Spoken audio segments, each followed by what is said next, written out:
Thank you, Isabel.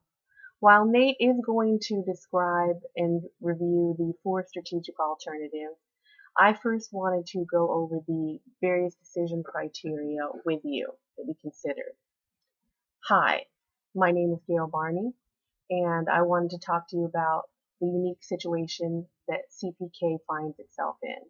It has not had to rely on debt, and it likes it. The company management likes not having to rely on debt. And also, their share price recently dropped 10%, so they are now considering purchasing back some of the shares. And what we decided to look at were criteria that would consider company growth, since that was important to them. So we looked at the self-sustainable growth rate, and then we also looked at how the choices would affect what they considered the staying power. So for that, we looked at the weighted average cost of capital and CAPM. And then also we considered the effect on share price. And we looked at the return on equity and the earnings per share. So now if we go to the decision criteria for the self-sustainable growth rate, we see that the growth rate is the return on equity times 1 minus the dividend payout. And now, the SGR implies assets can grow only as fast as equity grows.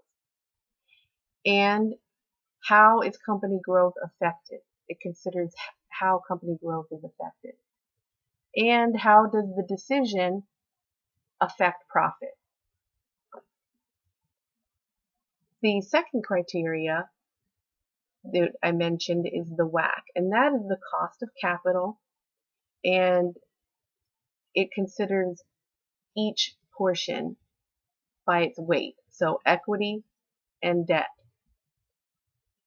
With this, you consider how a company's capital structure is affected when you make a decision, and it's helpful to assess the impact of the decisions on the firm's value. We also considered CAPM, and that represents market return and how it is used to value equity. As we all know, shareholders expect a sufficient rate of return on their investment in a company, so we included this.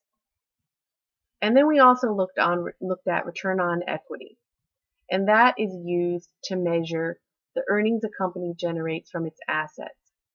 And it's more than a measure of profit, it's a measure of efficiency. Write-downs and share buybacks, like in this case, can artificially boost ROE, so that is something to consider. And finally, we looked at earnings per share. And this is an important number for shareholders, so we included it. Also, it illustrates how companies' earnings are affected by various decisions. For example, with buybacks, outstanding shares decrease, so earnings per share increase. Now, as I mentioned, Nate is going to review each of the four strategic alternatives in relation with our decision criteria and the analysis that we did. Thank you.